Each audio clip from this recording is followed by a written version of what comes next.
within the town, leading us to two of the lakes within the town, Spider Chain and Teal Lake, getting this the Outstanding Resource Waters designation. At the end of the day, water quality, clarity, a very unique, special attribute of the town of Spider Lake. In addition, a study was done back in 2003 that identified by the DNR, that identified sensitive areas within the Spider Lake area. And really what this identified was 31 areas. I mean, you can kind of see it on the map. The map is really more just to represent the chain, but the red areas within that map designate those 31 sensitive areas. Those sensitive areas being areas that hold specific spawning and wildlife nesting areas. In addition, those areas having sensitivity in terms of the bottom makeup of the lake, and that disturbance of that bottom would cause significant issues.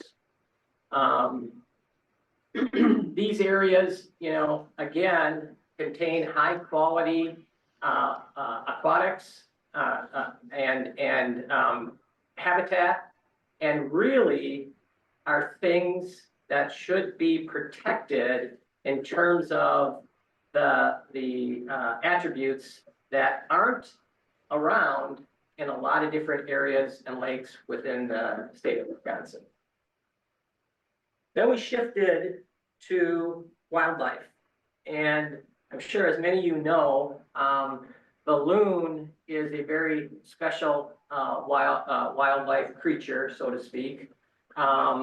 It's a species that the analogy is it's kind of the canary in the cave, where it has attributes where it's able to be a pre-indicator of things that are potentially going wrong in the future, whether it be water quality, habitat, and so forth. So it's very important to watch what's happening to the loons. In addition, when I mentioned the high quality or the water quality, loons are dependent upon that for food, along with the shoreline and nesting. And then we'll get into this, when we talk about activity on the lake, the wave action and what that can do to the young chicks relative to loons. All that said, we are very fortunate within the town of Spider Lake in the loon population that we do have. And I'm sure many of you have seen that in your boating around the lakes. However, as the quote says here, this species is declining, and that's a real issue. And that's something that I think as a town, we need to be aware of and sensitive to. You'll see later on a quote. It's much more effective to protect and preserve rather than try to restore. And that really is applicable to a lot of different things, but this is one area that is applicable to. And in this case, once a loon is gone, it's almost impossible to restore. Fisheries is another wildlife aspect. There's going to be a lot of information on this slide. Really, what it boils down to is we have some pretty outstanding fishery aspects within our lake, as denoted here by the quotes and the DNR review. Walleye population is good. And in general, the spawning grounds are areas that are prosperous, but again, need to be looked at as being protected. So, as we step back, what's special and unique? Again, water quality and clarity, the wildlife that we have, and all the attributes related to that, and then the sensitivity around the lakes that are upon us. As I mentioned before, community input was important in things that we looked at. So what you see here is some very high level input based on community aspects.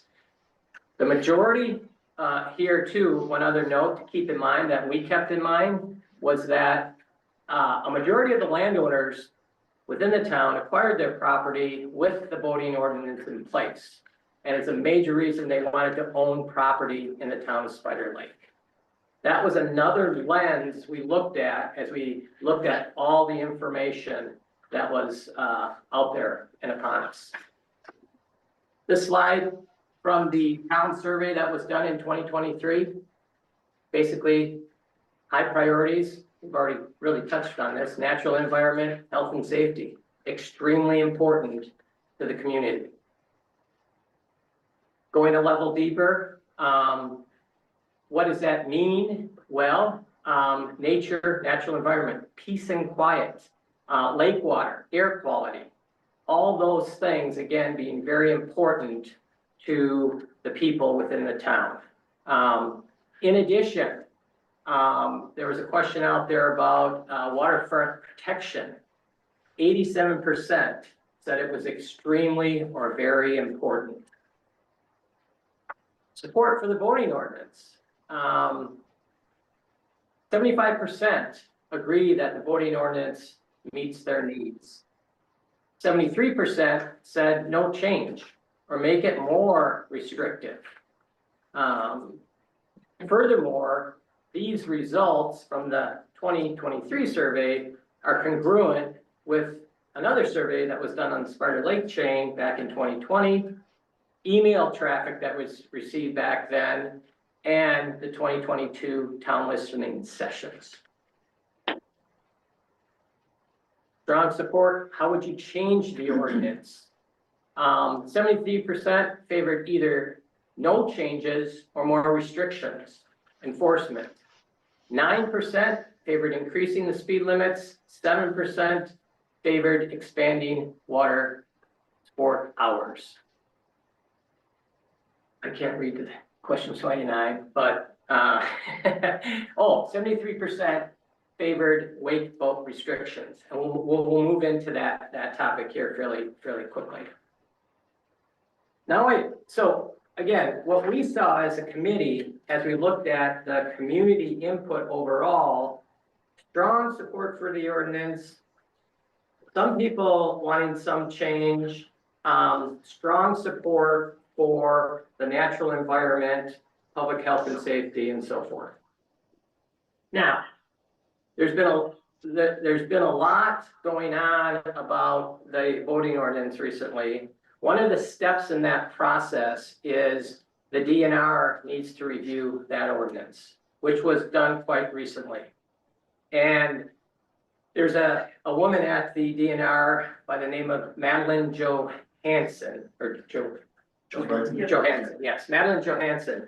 And this topic came up a number of times during our discussions as a committee. So I reached out to Madeline and had a conversation with her. And it was overall a very, very good conversation. And what I want to share here is just a few things, more food for thought, as one looks at that review process in the context of the ordinance and how the ordinance comes to be. First of all, just again, laying the groundwork, that the way they've set this up is the ordinance is reviewed by the enforcement division. Okay, they're not required to reach out to other departments within the DNR. So when you think about it, you got this law enforcement group looking at the ordinance. You've got fish and wild, or fishing, the water quality, etc. All these other groups within the DNR, they don't have to reach out to those folks in order to get their opinion. And in this case, I asked her if she did. She said she didn't. I'm not saying that's a fault. It's just something to keep in mind. As we think about what's special within the town, a lot of those areas and things, this particular division really doesn't pay that much attention to. just something to keep in mind. Secondly, their review attempts to balance these areas.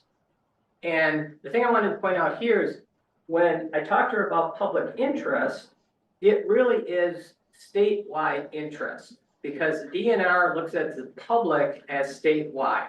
They're not necessarily looking at just the town of Spider Lake. And I think that's important for people to understand. I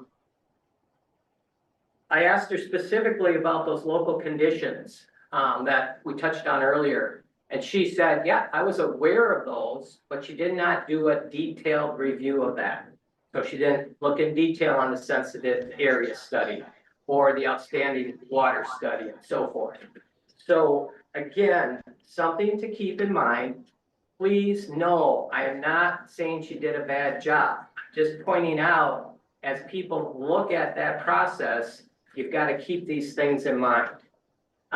Finally, the last two things, she did recommend that the town work more on enforcement, and she did talk specifically to that during our discussion.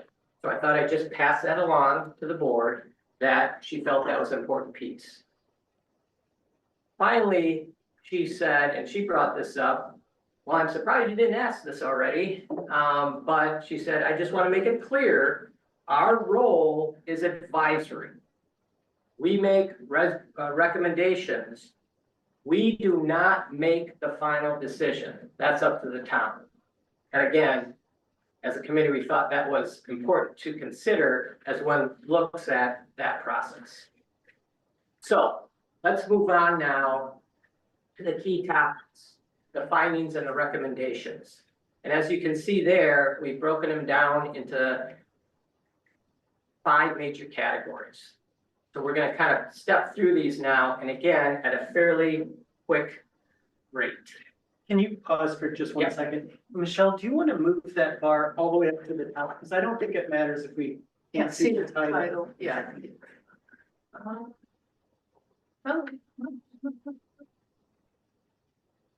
Thank you. Oh, that's good. That's better. Thank you so much. Wanna go back and start over? Yeah. No, That's a no, hard, this is great. that's a hard no. So this next slide, again, I asked people to take a pause because it was very important. There's a lot of information here and a lot of different components that come into play. As a committee, we had a discussion, and this particular framework kind of helped guide our work and what we did. As I said before, we were focused on key findings in the area of the voting ordinance. So we did that. Then we said, well, they asked us to make recommendations. How are we going to do that? Well, we stepped back and said, well, one of the keys within this town is a comprehensive plan that I'm sure all the board members are familiar with. The public may not be, but within that plan, you really see the vision, the goals, the values for the town. Kind of your guiding principles or key tenets in terms of making decisions around the ordinance and other things. So we looked at that, and what came out of that was some of these key areas that we have already talked to a little bit, but that kind of flow in a decision-making process: public health and safety, environmental impact, Northwood's character, and then the public interest. So we really tried to look at those key areas as we looked at these topic areas that then drove us down to our decisions. So keep this in mind as we go through the rest of this presentation and as you look at this information afterwards.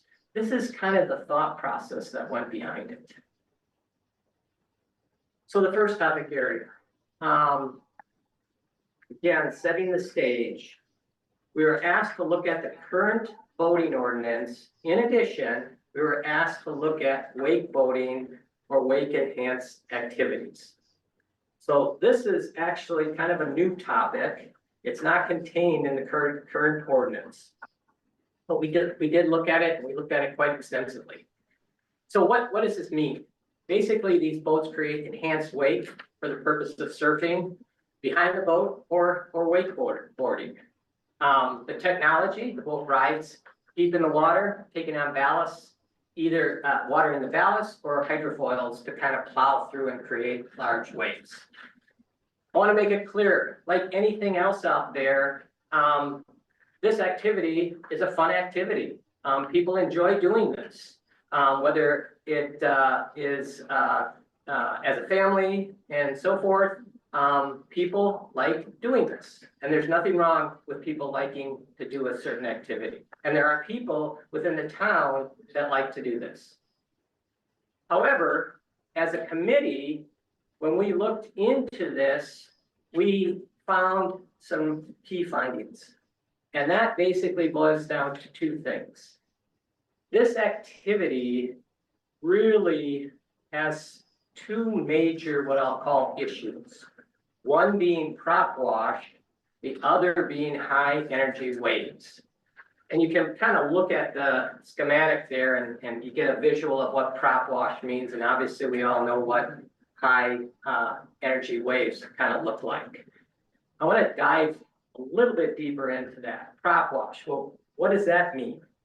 Well, basically, what's been found is this prop wash scours the bottom, stirs up the sediment, and that can release some harmful substance that will cause algae blooms and so forth. In addition, you see a destruction of native aquatic plants, smothering, silting, or fish spawning grounds. And then finally, you can actually see these results online through, there's two organizations out there, Lakes at Stake and the Last Wilderness Alliance. They have videos that have documented this situation. And I encourage everyone to watch those, and you can see the impact. Here's just a visual picture of the impact. And as you can see, and as you can imagine, as this prop and this force is shooting down into the water, it's creating those implications that I just described, which leave these pockets of what almost look like desert-like situations. High energy waves. These boats in wake enhancing mode leave waves that are 2 to 3 times larger than other boats and carry 4 to 9 times the energy. And I'll talk about this in a minute. Again, destructive of native shoreline plants, birds and fish, near shore nesting loons, fish spawning grounds. Going back to the loons, very important wildlife. I don't know if any of you had the privilege of seeing a loon's nest. I have, fortunately, on Clear Lake, and they nest right on the shoreline. And you can only imagine when these 3-foot waves hit that nest, what the consequences are. They're not good. So keep that in mind. And then safety. Waves up to that high can cause problems, especially if you're a paddleboarder. Now I'm going to talk about this wave energy. Here's a study that was done by the Water Sports Industry Association. And again, I am giving you a 1,000-foot overview. We have much more detail on this. But basically what you see here in this graph, on the left is the energy of the wave. And then you see different activities, wake surfing, wakeboarding, etc. And then comparing that energy to wind energy. And what you'll see in the yellow there is from the report. And then we did the typical wind conditions on the Spider Lake chain that basically say what kind of energy is being produced under these different conditions. You'll also see the word fetch there. Fetch is basically It's the length, the area where wind can move undisturbed. So, it's basically, if you think about Little Spider Lake, it's that, shore to shore line movement of waves across that distance. Well, from this, using those wind conditions, you'll see the amount of energy, as I referenced before, coming out of wake boating activities is significantly higher than that created by wind. So that's an important aspect, again, to think about in terms of the natural environment, wind, and the energy that's produced there, and the environment caused by what we, as users of the lakes, create. This specifically creating energy much, much more significant. We'll touch on this a little bit later. Public health and safety. Again, when you think about this activity, there's a group out there called the Last Wilderness Alliance. They are a group collecting information relevant to this activity. They have over 31 entries, and it's probably higher now. I'm looking over at Ray. And, things like broken ribs, fishing people that have been thrown out, sailboats, etc. And then we got some feedback from a person on Little Spider who actually had a wake boat wave splash over their pontoon and the railing, which again, you get the sense of how impactful these waves really are. This is another table that was done by a different organization, Lakes at Stake. Highlighting here is really, again, showing the impact of different activities on different aspects, safety, shoreline, and so forth. And what we found here is the high impact across all areas of this particular activity. So then we turn to community input. There was very strong support for wake boat restrictions, 73%. 15 said, don't restrict them. 12% don't know. In addition, remember what I said before, 87% said waterfront protection was very important. So again, based on the aspects that these boats and this activity does, it is contrary to what most people said in the town survey. In addition to that, there has been a lot done in this area across the state of Wisconsin and in the legislature.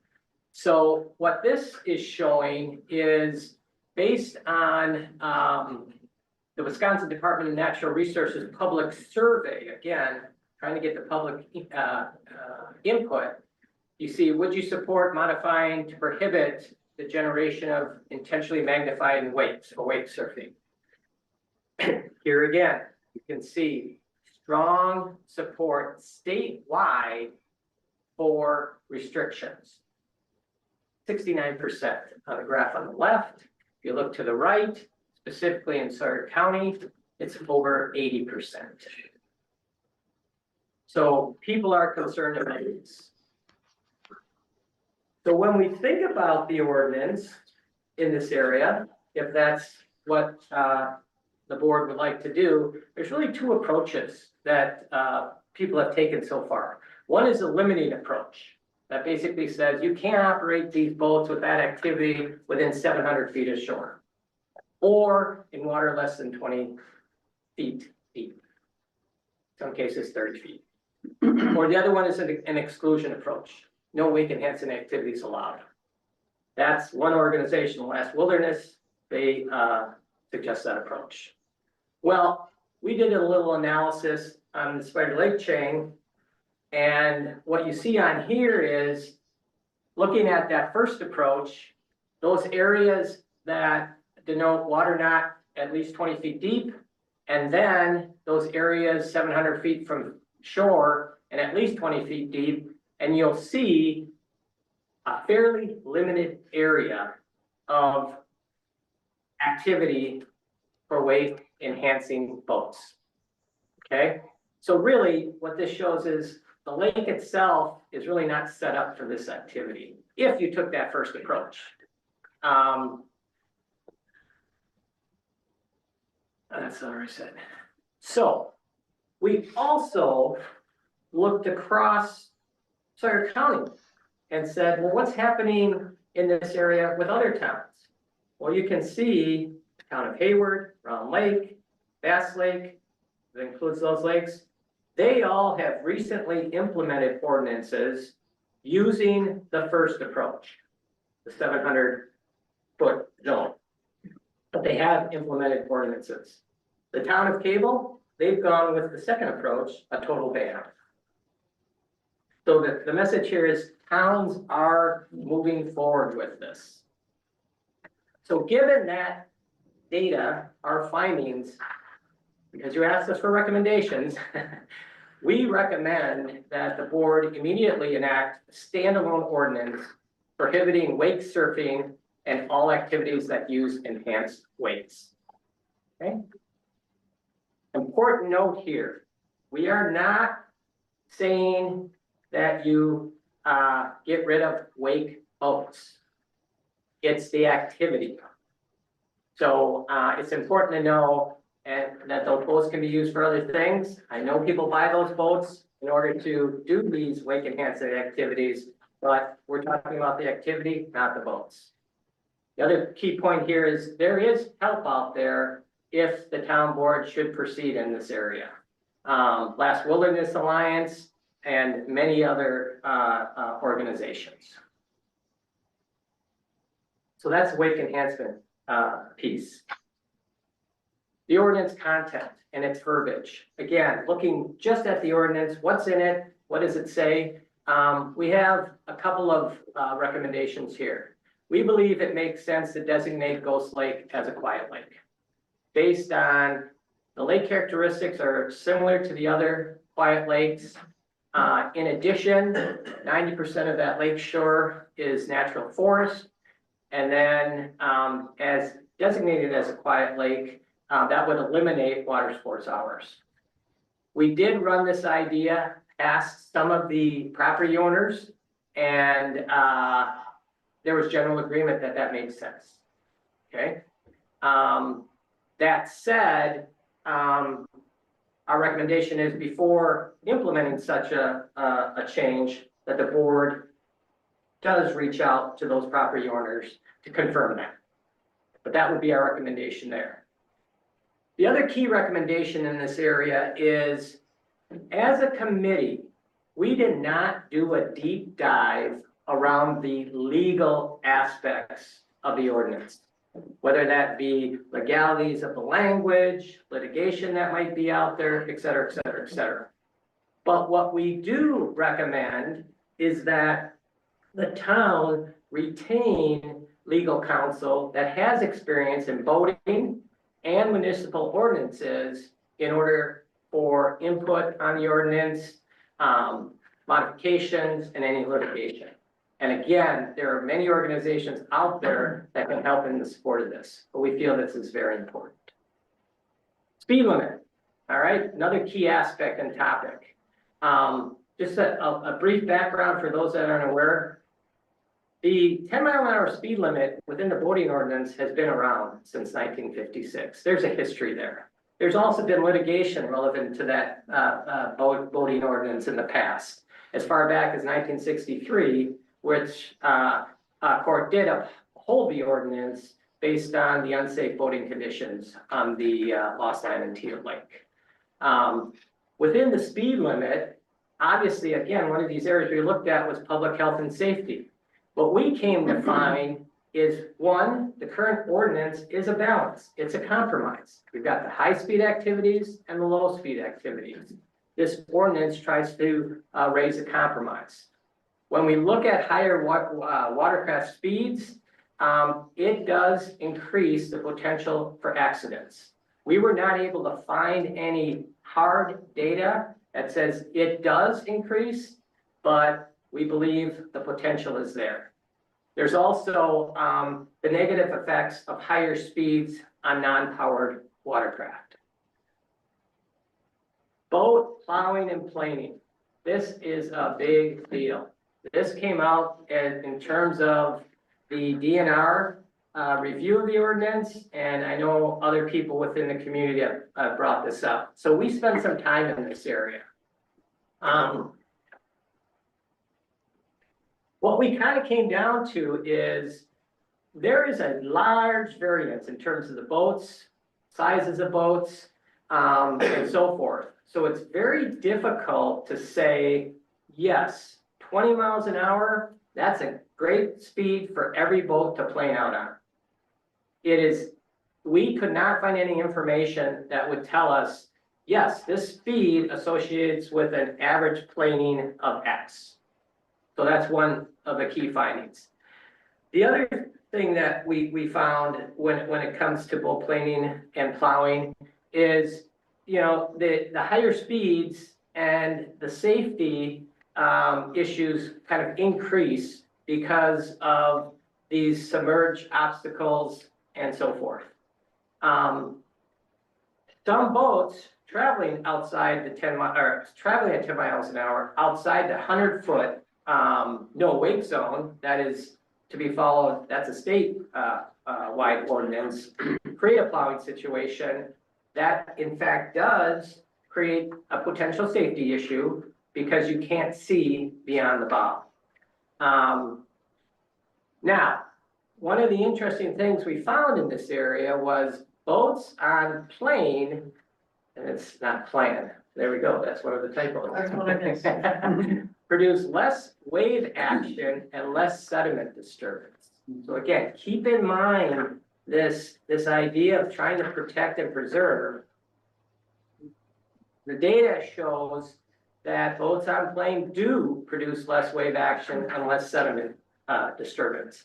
In fact, if you look at this study, University of Minnesota did a study, which in essence took an average boat, the details are there. They tried to measure the wave energy under two conditions, plowing and planing. And what you see here in this graph, I'm not going to go into detail. Again, we could spend more time on that if you'd like, but it basically says planing creates approximately 4 to 5 times plowing creates 4 to 5 times the total wave energy as planing. Sure. So we know that has an impact. Furthermore, if we look at sediment disturbance, again, because of time, I'm not going to go through the details of this, but the bottom line is plowing shows 3 to 7 times the level of deep water movement or sediment disturbance. Okay, so two key aspects, plowing versus planing, is that wave energy and the sediment disturbance. Community input around speed limit, 73% favored either no changes or more restrictions. Other considerations. So we wrestled with this planing versus plowing quite a bit as a committee. And that aspect of what the plowing might do to the environment. And in those deliberations, we also considered this, and that is, okay, let's say we want to try to increase the speed for these environmental conditions. What might happen? This is one of the key findings that we kind of came up with is, okay, let's eliminate the 10-mile-an-hour speed or increase it. What might happen? Well, one of the key aspects we think might happen is the personal watercrafts. They're licensed watercrafts. They can operate at any time. You will see potentially personal watercrafts outside the hours of 11 to 3, assuming you keep the hours the same. Okay, because now they can operate during that time. You could potentially see the expansion of that usage on the quiet lanes. Today, the reality is there's none or very few seen on the quiet lakes. Our feeling was primarily because it's really hard to operate those machines at 10 miles an hour, increase the speed to 20. You could see those. And then finally, noise considerations. Obviously those are noisy machines. As much as they try to work that through, they just are noisy. So given that, the trade-offs, the committee felt it was our recommendation that we retain the 10-mile-an-hour speed limit. The exception during the time of 10 to 3 on those lakes that's already in the ordinance. A lot to think about there as a board. Water activity hours. So really, this applies to the Spider chain of lakes. Current hours for water skiing, 11 to 3. We examined this and we got a lot of input on this from people. The concerns was congestion and safety. I'm out there during a limited window. There's other people trying to water ski. I feel that's dangerous. We can't do everything we want to do in 4 hours. We have visitors in and they want to go water skiing and 10 people can't do it within that time frame. It's just too restrictive. Those were some of the concerns we heard. In addition, then we said, okay, what if we expanded the hours to 11 to 5? What might be the implications? Well, it came down to we as a committee couldn't necessarily find any real hard data to support those concerns. Then we said, well, what if we did it on a trial basis and we gathered data and then studied the impact, i.e. for 2025, the hours are going to change from 11 to 5. And let's gather data and see what the impacts are. Because in this area, finding data is very difficult. We felt that may be an option to consider, but the board would have to decide on that. Then we got into discussion about we could do another survey, target specifically on the voting ordinance, the hours, activities, etc. There wasn't, in general, an appetite for more surveys because a lot has been done already. So then we said, okay, what's out there in terms of boat wakes and energy again, as it relates, less to the wake boats, but more to boats in general. And in essence, again, you'll see a lot of information on this slide, but what you see is that if you look at the bottom line down there, the wakes produced by boats in general, they're only present, they're not all day. However, if you look at the energy compared to wind, again, your natural waves, it's almost twice as much. And again, as a consideration of expanding the hours, activity may or may not expand. Again, you don't know until you actually do it. But if it did, there's this implication that you could do more damage to the environment based on the energy generated by these waves. Community input. Here again, when we looked at water-related recreational interests, boating, pontooning was the highest. Kayaking came in very high. Fishing is high. You'll see water skiing, jet skiing, fairly low. That doesn't mean people don't want to do it. That doesn't mean people don't enjoy doing it. People do it, and they have fun with it. We do it. We have fun with it. But again, this is what the survey said in terms of the people in the community. Furthermore, if you look at, again, how would you change the ordinance? 73% said no change in terms of the restrictions or the activities. 7% favored expanding the water sport hours. So I guess what I want to leave you with there is, there are people out there that would like to see them expanded. Our recommendation is to retain the current hours on the Spider Lake chain. Do not expand it. Primarily, we were not able to find any compelling reason, data that existed to make a change. Community input supports no change, and the potential, can't stress enough, the potential, because we don't have data on it, that it could lead to additional wave activity, could additional noise, and then less time for the non-motorized recreational activities. And the thing I'll say about that is we did get quite a bit of feedback through the email from those non-motorized recreational activity people in the town of saying, do not change the ordinance. And then keep the other lakes designated quiet lakes. Finally, enforcement. Stay with me. No, you're doing great. Very important area. And as a committee, the committee can attest to this, we had discussions around this, and a lot of different aspects to it. What did we do? Conducted numerous meetings with law enforcement. Out of those, you know, there's options that could include partnering with other towns. Sheriff's Department and the DNR, they do not have the authority or the resources or the interest to enforce the town's voting ordinance. And you guys probably knew that. We simply confirmed that. It's the town's responsibility. We also found some legal counsel opinions that, and again, food for thought for the board, ordinances are only effective to the extent that the municipality invests time and money into enforcement.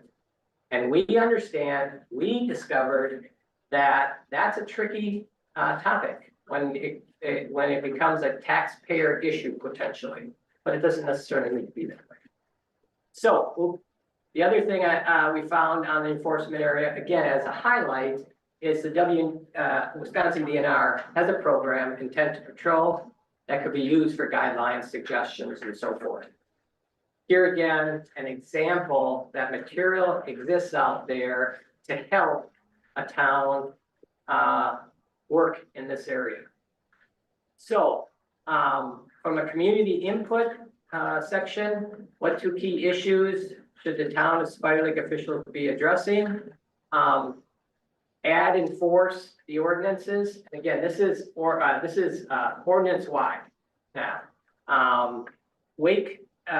Voting wakeboats, 84 people.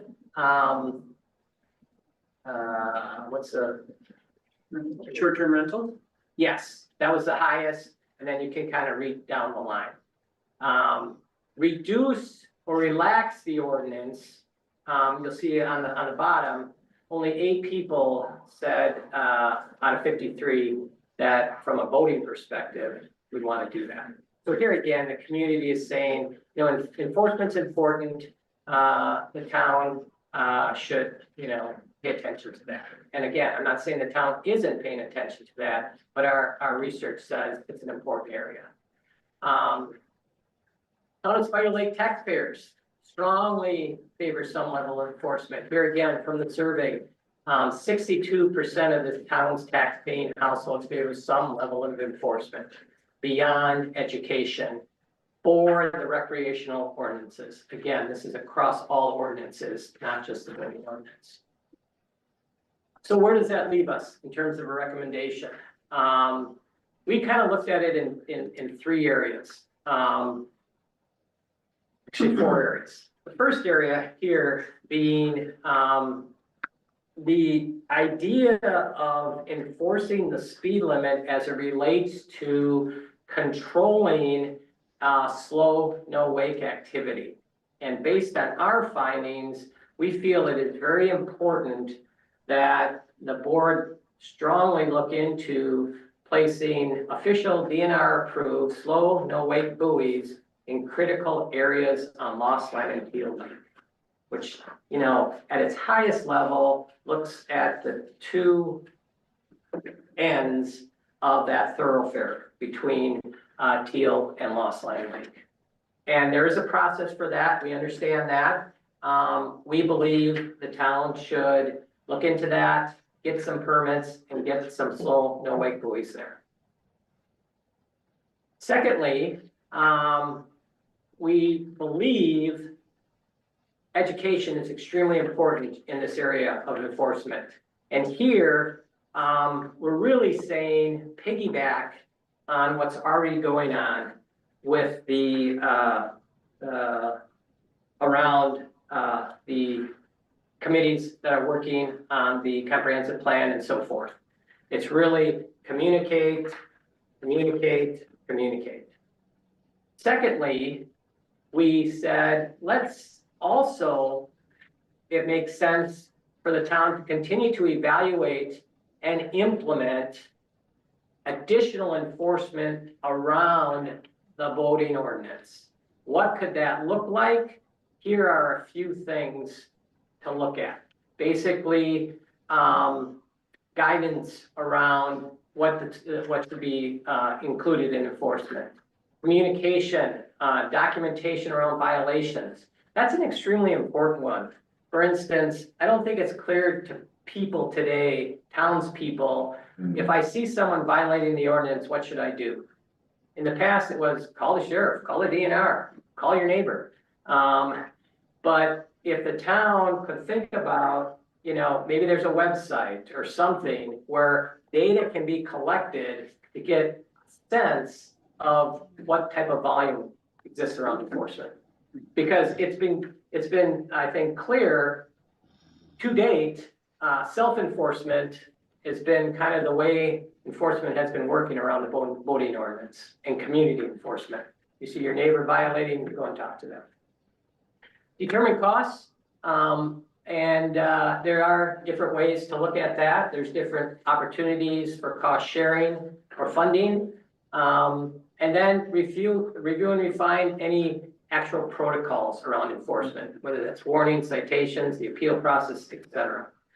Here again, we believe development and execution of an implementation plan around this is important. And to also think about this whole enforcement category, not necessarily around just the boating ordinance, but ordinance that the town has in general. Okay, so we made it. That's the meat. And there's more meat, but we lack time. At this point, I wanted to open it up to my fellow committee members to kind of add pieces of information that I might not have shared or I've glossed over because there's so much here. So, and then we'll do Q&A. So, committee members, Ray, here, what do you? Can we put up slide number 22?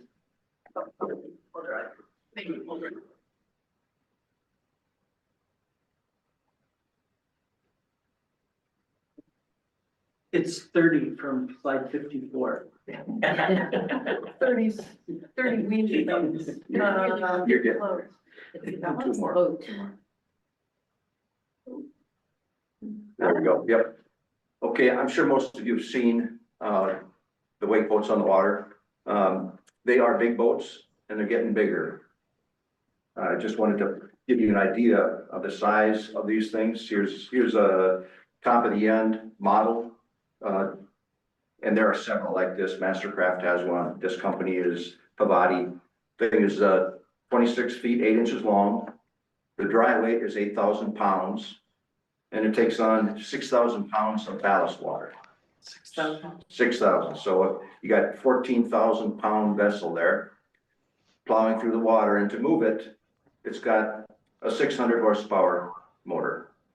So just at that angle, the prop wash coming from a 600 horse motor is going to do a lot of disturbance to the lake bottom. Okay. Just want to make sure you get the sense of how massive these things are becoming. The other thing I wanted to say is there are currently 37 towns that have implemented in Wisconsin that have implemented some restrictions or total banning of wake surfing or any activity that uses enhanced wakes. So, there's a lot of activity in this area, a lot of research is being done, and a lot of towns have already have put ordinances in place. Thank you. Okay, thank you. Thank you. Thanks, Rick. I'm gonna piggyback on that because it's close in terms of slides. So I'm going to slide 26. I've got a couple different remarks. Okay, so just a note about the whole wakeboat thing, and that was an area that I was fairly unfamiliar with before we started these investigations. And after, I think I read through in detail and sort of processed and analyzed 4 or 5 different research studies, this one being one of them, the Wave Sports Industry Association study. The graph there that you're looking at, the 3 bars on the left side, the orange bars, in terms of those energies are actually measured, you can read in that report, 210 feet from the boat. Okay, so that's the energy if the boat's 200 feet offshore, that's the energy coming ashore from the boat 210 feet away. Versus the wind energy that you know, it's kind of a typical wind energy for our fetch environments of, you know, like 1/10 that amount. And those boats can go where wind does not go, right? They're not limited to fetch length. The boats can go wherever where wind cannot go. And if you think about all the red numbers on that picture of the sensitive areas study, and that was a WDNR multidisciplinary study that delivered those results. It's posted on the Spider Chain Lakes Association website. So, you know, just kind of thinking about it in those kinds of perspectives, and with the wave energies and the wave heights that are delivered by these kinds of boats, both in terms of scouring the bottom and other detrimental effects, I think it's no exaggeration to say that there's nothing that the board can consider of what we've recommended that would have as much positive impact in protecting these environments as a wake enhanced activity prohibition. Okay, none of the other stuff we've said has as much impact as that, just from an energy point of view. Okay, so that's one thing. I'm going to scroll through quickly to go down to one more slide and talk about the importance of this high quality water designation. Again, from the WDNRs, that's their designation, not ours. There we go. So here's one of the reasons that matters. In 2021, the WDNR launched this program called Healthy Watersheds High Quality Waters Initiative. Now it's a great big plan. You can read the whole thing. There's the thumbnail of the booklet that talks about the overall plan. Their goal is to keep 100% of the priority healthy watersheds and high quality waters, which town of Spider Lake has several, within them at or better than their current conditions out through 2030. Part of their objectives are to connect their funding, their grant funding, to those most precious resources. Okay, so there's that. They're already connecting this designation with where they're granting money. And if you and so my brain goes, okay, well, what's that really look like? Well, they say for themselves, approximately $450,000 in 2024 surface water grant funding was invested in community-based lake and river management projects. Things like what the Quiet Lakes just did for milfoil eradication, right? With healthy watersheds, high quality water actions and priorities. Okay, so they're already tying the money to the designation.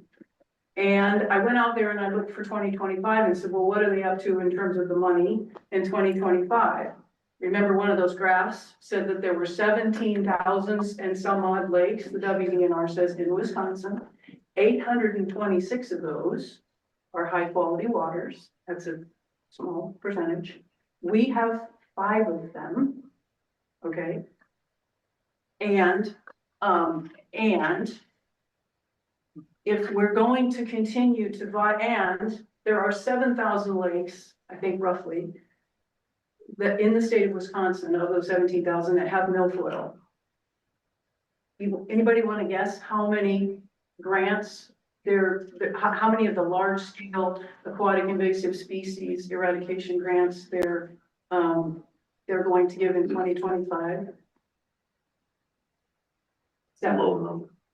Seven thousand lakes have milfoil, 7 in 2025 qualified for grant. If we want to continue to be competitive, in my mind, this is one of the pieces of doing it, right? We have to maintain this status. We have to protect our lakes. So that's enough. We already talked about the wake boats. One of the arguments that comes up about increasing the water sports hours or allowing wake enhanced activity on the waters and things, well, boats are bigger, motors are bigger, more people want to do more things, right? Like we heard that a lot, and that's a legitimate argument that those things are true. Boats are, like Ray said, boats are getting bigger, motors are getting 600 horsepower, motors are getting bigger, more people want to do more things on the lakes. Okay, that's a fact. What I don't ever hear people say is, look how much deeper and bigger these lakes are than they used to be. Look how much more of this resource we have, right? So my only observation is the resources are finite and they're fragile and they're valuable, and the WDNR gets that, right? So that's just, one thing to keep in mind. And just because a person, if I go out and buy a Ferrari, that doesn't mean I should be able to drive 130 on Highway 77. Right. And finally, relative to the issue of legal counsel, there's a reason that the Last Wilderness Alliance has 4 attorneys working with them, maybe on their staff. I don't know that detail, but they have a PhD limnologist, which a limnologist is a water quality lake biologist sort of expert, right? That's what limnology is. So there's a reason they have that subject matter expertise on their staff doing that work for them. And I think the town of Spider Lake would be well advised to get some of that same kind of subject matter expertise in the legal area to help craft any changes, or certainly craft any new ordinance, and also help to, position the town to be in the best possible place to test it. Anybody else here? We have 2 on Zoom, Dave Mickelson, Tom Ottman. If you want to say anything, unmute yourself, and we'll give you 10 seconds to unmute yourself if you want to say anything. Oh, yeah. This is Dave Mickelson speaking. I think it really bears repeating what happens when a wake boat is in an enhanced wake mode. We've talked about them, but the bottom scouring is a major problem. That prop wash can drive down as far as 20 feet or more. And hello? Yeah. Oh, okay. All right. And I keep hearing something, but so it can resuspend phosphorus to the upper levels, creating algae blooms. We all appreciate our clear water lakes, and algae blooms would not be appreciated. There are heavy metals like mercury in that bottom that get resuspended again. So there are a lot of issues. The aquatic plant life, there's videos of entire lake bottoms pre-wakeboat activity that are lush with aquatic plants and now look like deserts. So it's visibly, we see the waves on the surface, and we see the destruction of shoreline aquatic plants. We see the silting over of fisheries and loon nesting. But beneath the water, and as deep as 20 feet, some say that as far as 30 feet, you have all these other things occurring. So I think it really bears emphasizing the impact that prop wash has. Thanks, Dave. All right, John.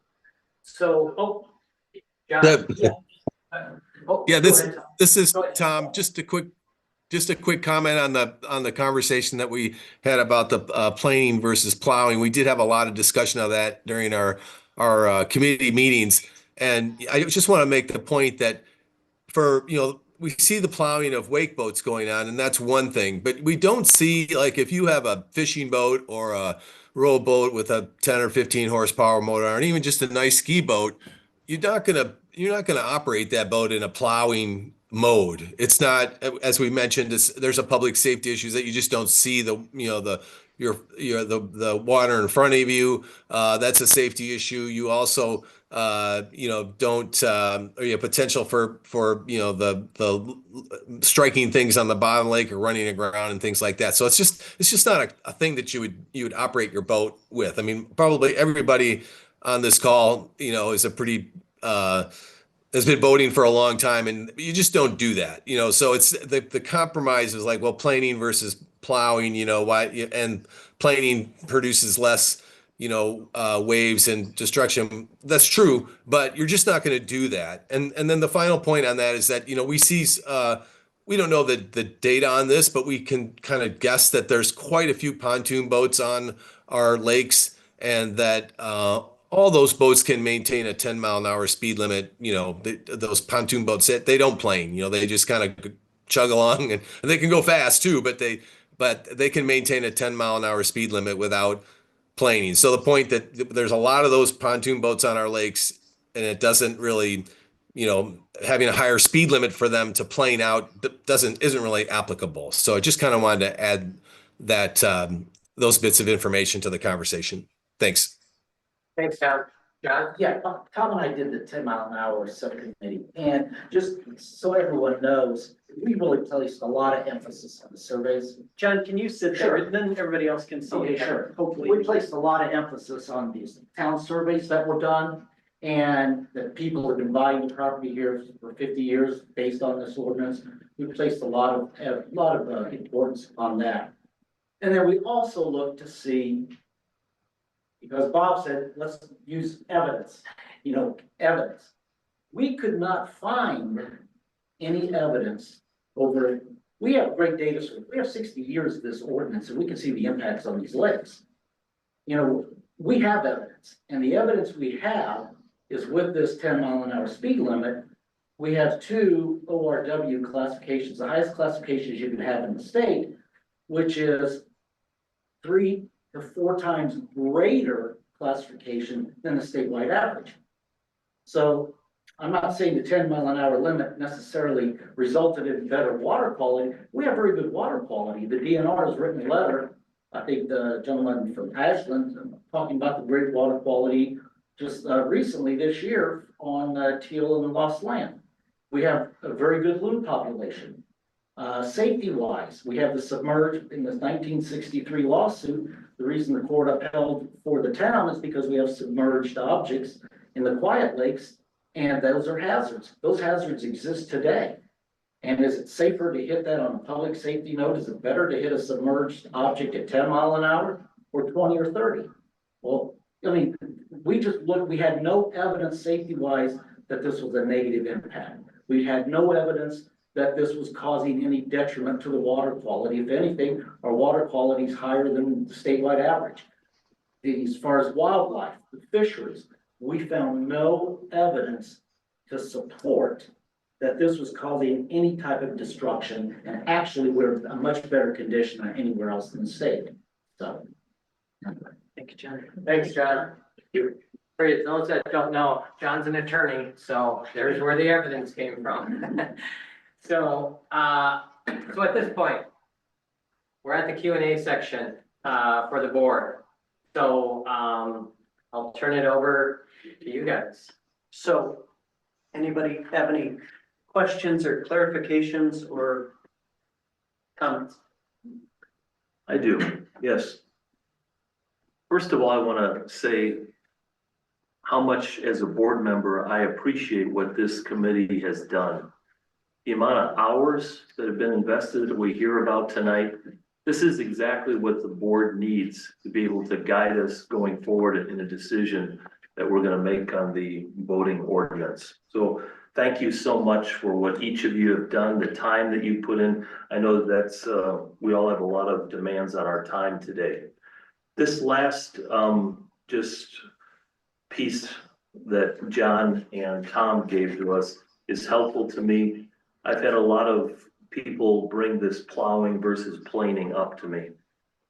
And this helps sort it out and see the type of response that we have also in the survey work. And as I take away from this is that 73% support no change in what we have there. And in our hours also, what was the number there? It was similar to Yes. that. Yeah, okay. 75, And I didn't truly understand the impacts that can be done with a wake boat. I'm not familiar with that. I'm sure there's a lot of people today also who aren't. Is it that sort of, I've been on these lakes for a long time. That's a recent phenomenon. We never heard of those boats years ago. So thank you very much for bringing that forward. That's all I have. Sure. Thank you. I'd like to reiterate the thanks to this committee. I've had the fortune of sitting in on a couple of the meetings, and as Bob mentioned, there is an awful lot of information, data, facts behind the scenes, and I know how much time has been invested, so thank you very much. A couple of quick questions. Number one, on Bob, you had mentioned that you did speak with Madeline Johansson of the DNR, and I know a couple others of your committee did. I'm really interested in her comment about recommending that the town work on enforcement. What I really want to know is, did she have any suggestions? Obviously, she deals with municipalities all the time. Could she recommend anything useful that we might focus on or look at? In my conversation, no. It was simply a more broad statement of, well, everything we talked about, don't forget, from my perspective, enforcement is very important. And again, let's put it in perspective. She's coming from a law enforcement group. So you gotta weigh the pluses and minuses of that as well, but she did not have any specifics. The only additional thing I'll add is, as part of that conversation, she did bring up new wake boat or wake enhancing ordinances that these other towns are putting into place. And she's getting a lot of people calling her about, well, what are you guys doing to enforce this stuff? And they're not.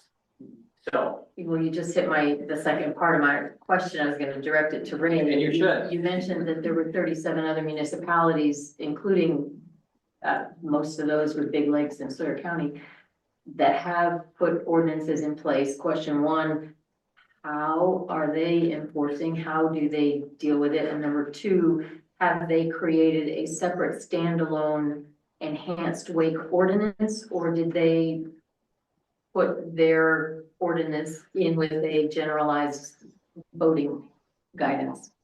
Most of those towns do not have 5 hours ordinance like town of Spider Lake does. So my understanding is that the weight enhanced ordinance is their one and only. Standalone. So it's a one and only, but the last Wilderness Alliance that we've consulted with quite a bit, they said, make this a separate ordinance. Don't mix it up with the ordinance you already have. So that was their recommendation. Thank you for that. And you're hitting on my other question. The last Wilderness Alliance, I'm assuming this is a nationwide umbrella organization, or are they No, so focused in the The same? umbrella organization is Lakes and State. And there are 5 founding organizations in that Lakes and State group. And then since that was formed, there are about 60 other organizations, lake associations, conservation organizations, a lot of fishing clubs. They've all joined Lakes at Stake. So the Last Wilderness Alliance is the one that we've consulted with, and they're really good. They've got people that they've assisted on 20, at least 20 of the 37 town ordinances. They in fact have already sent us templates with Town of Spider Lake on them. So yeah, they would be, I think if you would get, there's a Jeff Meesman, their leader, and if he'd be more than happy to come and talk to you, give you a little presentation, and I think it would be very worthwhile. Great. Thank you. Thank you very much. Appreciate the information. Sarah, just to your question, and just FYI, the final presentation we'll send you, we have an appendix in there where there's additional slides with additional detail. And for example, these 5 organizations Ray mentioned is in there. Great. So you'll see more information in that as well. Appreciate it. Quentin or Deb, do you have any questions or any comments? And Quentin, if you do, you need to unmute. I think pretty much everybody else has asked all the questions that I had. You know, as far as enforcement, you know, I do think that we need to kind of take a look at that and, you know, look at all our options, you know, join together with the Quiet Lakes Association. You know, this isn't just about one or the other. This includes the town, you know, so I want to make sure that, you know, we always take that into consideration. So, one of the areas of enforcement we were looking at was to include all of the other town ordinances within that same enforcement umbrella, which would, instead of putting all the onus on just the boating ordinance, make it an ordinance for all of the town ordinances, zoning or whatever else. And we do share some resources in that category already. Possibly we could do the same thing with the boating ordinance enforcement as well. And one observation, I want to get to Quentin. I'm not sure if Tyler. it was just about enforcement. So one other thing to keep in mind is that the WDNR, we virtually never see wardens on our lakes, right? We almost never do. That doesn't mean the state statute has gone away. What it means is that they have a mechanism to actually enforce it, right? They have a mechanism to apply consequences for, you know, significant enough violations should they need it. And this committee is not necessarily saying hire a constable and put them on the lakes for some period of time, but investigate, you know, having a mechanism available to apply consequences should those be necessary. That's, you know, and that's part of what the investigation needs to be, right? Like what's the best way to do this? Right. Quentin? Thanks. I would reiterate what Mark has said about the amount of information that's been produced by this group. It's been highly educational, very detailed. I did listen to several of the sessions in January and February. I thought the discussions were excellent. Not everybody agreed with every recommendation that made it to the top. So it was great to have a diversity of opinions expressed. And I think that it just goes to the level of detail that was a part of this committee's commitment. And I appreciate it. I did not have the perspective on wakeboats that has been presented. And I appreciate it. And I appreciate all the work that was put into this. Thanks, Quentin. Why don't you go ahead and then I'll. I just want to follow up on the information that you put forward. Did the committee look into this program at all, intent to patrol? Right. Yes, several hours of reading on the intent to patrol program. There's a variety of aspects regarding that. There is reimbursements from the DNR for costs incurred to be part of that program, all the way down to things like equipment, boats, badges, firearms, uniforms, everything can be applied for. It is extremely paper report intensive, which is a negative of the whole program, but it does provide cost reimbursement to the town for that particular program. So there's a lot to unpack regarding that that part of it. So there's a ton it's about a 150-page manual. I know I mentioned this to Craig earlier, it is of note that the town of Spider Lake did enter this program under the Gene Krause era back in the, I think the 80s or 90s, I can't remember which, but they did initiate the program, and it didn't last very long because of the administrative burden. So that was quite a while ago. It's probably worth revisiting and reviewing whether that's, you know, worthy of consideration. That's why we were recommending that if we did something with an enforcement officer of some sort, it is a general enforcement officer, not a boating enforcement officer. Zoning, for example. Did you find that there's towns in our area that are using it now, Rick? They're not. They're not. They're not. There's very few in the state that are using it, but there are some, but nothing around here. I have a few comments unless somebody has any other comments.